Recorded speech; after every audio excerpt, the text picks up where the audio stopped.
What's up, YouTube? This is Too Raw for TV. All right, so before I get into this video, I want to give a big shout out to the brother Eric Levin for the donation to the channel via the Cash App. And he asked a question. His question was, what if Dennis Rodman played on each LeBron team? And I mean, I don't know. Honestly, I really have no definitive answer for that. If you're talking about the first era Cavaliers teams, I think that the version of the version of Dennis Rodman that we tend to think of, you know what I'm saying? The rebounding machine that averaged more than 15 boards for, what was it, 6 different seasons. Led the league in rebounding 7 consecutive years. Had 2 years averaging over 18 boards. 2-time Defensive Player of the Year winner, 5-time NBA champion, 2-time All-Star, I believe he was. That version of Dennis Rodman, who was, especially during the Chicago Bulls years, was a low post demon on the defensive end. Though offensively, we all know he was not really much of a threat. Now, how much of that was by choice and how much of that was by lack of offensive skill? I would say 80% of it was lack of offensive skill compared to the NBA level of talent, and some of it was disinterest in shooting.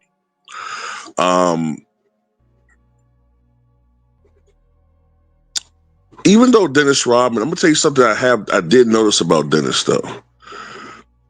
Even though Dennis did not average a lot of assists, and a lot of that came from just by design because of the teams he played for, his roles, especially in the triangle offense, you're not going to get a lot of assists anyway.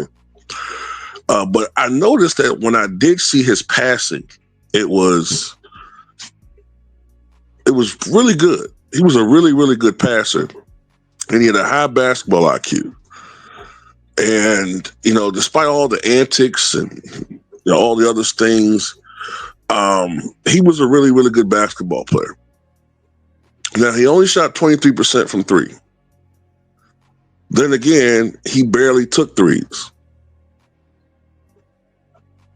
He rarely took that shot.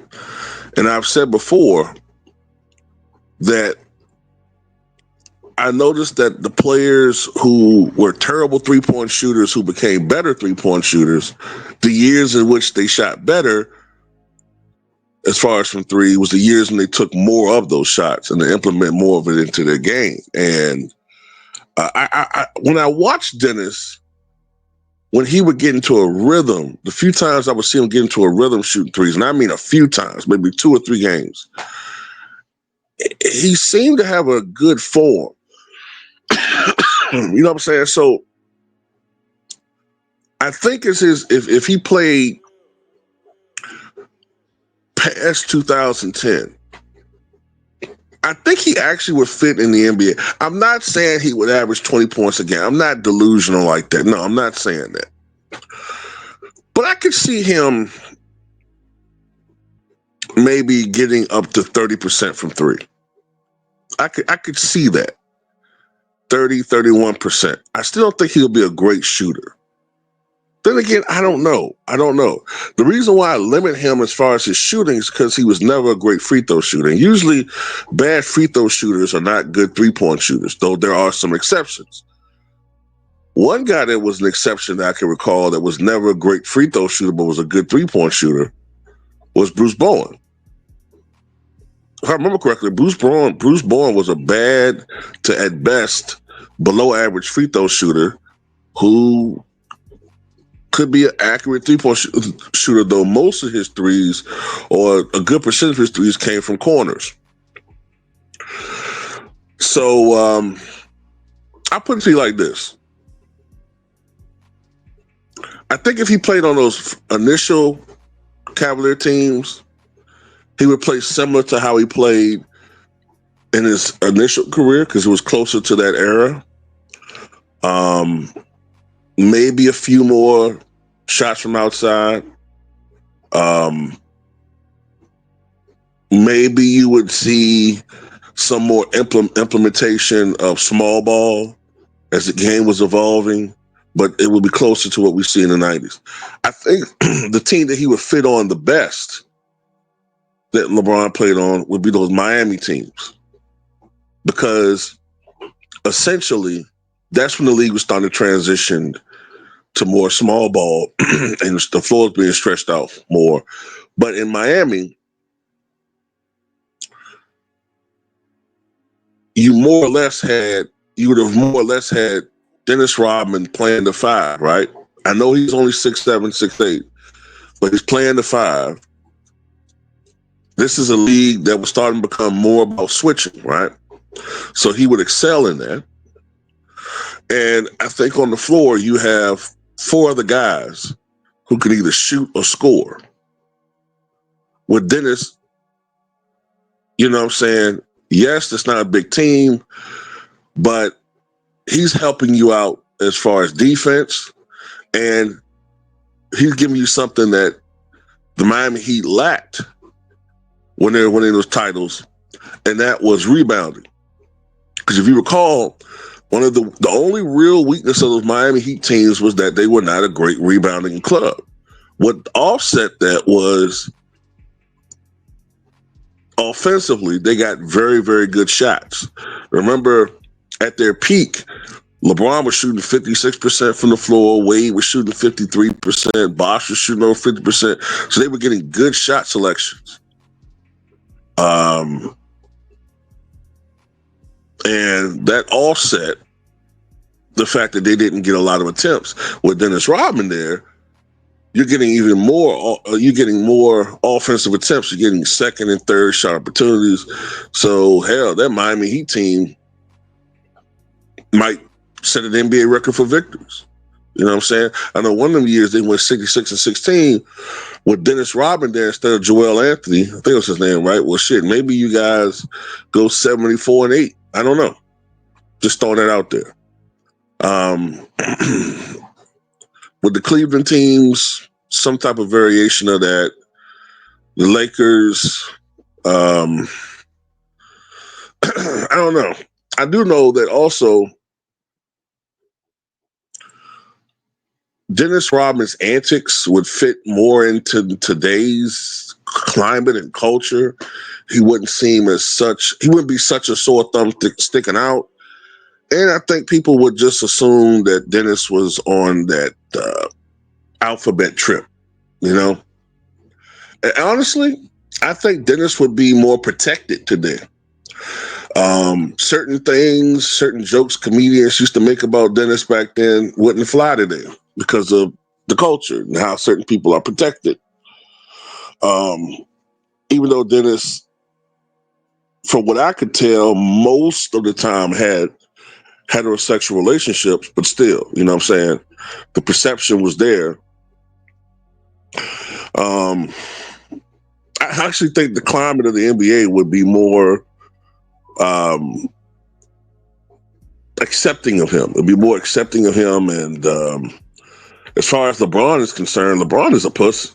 You know what I'm saying? It ain't like he's going to approach this guy with some. And it's not like LeBron has these, ingrained, hardwired 1950s, conservative values imprinted in him. And that's going to, look what LeBron wears. So it's not like they're not going to mesh with each other. If anything, Dennis might find it. Well, I can't say that either. This guy wore a wedding dress one time in a book promo, so I can't say that either. So I think that he would fit in with the culture, unfortunately, with today's game. But having said that, Dennis's the way that he played the game was old school. Forget about the tattoos, forget about the piercings, forget about, you know what I'm saying, the hair and all that. The way that Dennis approached the game was old school. So I think by design, Dennis would be some sort of leader, not a raw Tom Brady leader, but he would be some sort of leader to an extent. Um, I don't know. It's hard. It's really hard to say, man. Um, and I'm also talking about the older version of Dennis. Like I'm talking about the version of Dennis after the incident where he nearly unalived himself, right? You know what I'm saying? I'm talking about that Dennis who's a little bit more secure in himself. That Dennis. Then again, I kind of hesitate to say the word leader because Dennis was Dennis. You get what I'm saying? Like, there's aspects of Dennis is a confusing guy, man. So it's hard for me to state things in the absolute terms with a guy that's so volatile as Dennis Rodman. You know, so this it's so hard for me to say how Dennis would be in today's game, personally, interpersonal relationship, because Dennis is just is so different, and Dennis was so chaotic to deal with back then. And in some aspects, he'd be easier to deal with, but in other aspects, I can't help but think that Dennis would have contempt for some of his teammates when he gave a fuck. You know what I'm saying? But I don't know, man. I still think he bounced around the league to a certain extent, just because the Dennis Rodman experience would wear out franchises. But that's pretty much how I feel, man. Oh, I don't think I ever really answered about the Lakers, did I? Well, I can't see him wanting to play with the Lakers. Because I don't think Dennis wanted. When you look at Dennis Rodman's career, he's with the Pistons. They won championships. He played with the Spurs. They didn't win championships, but they were one of the elite teams in the Western Conference. He went to the Bulls. They won 3 championships. Now, he did have the stints afterwards, but he was still trying to go to teams where he could have an impact. You know what I'm saying?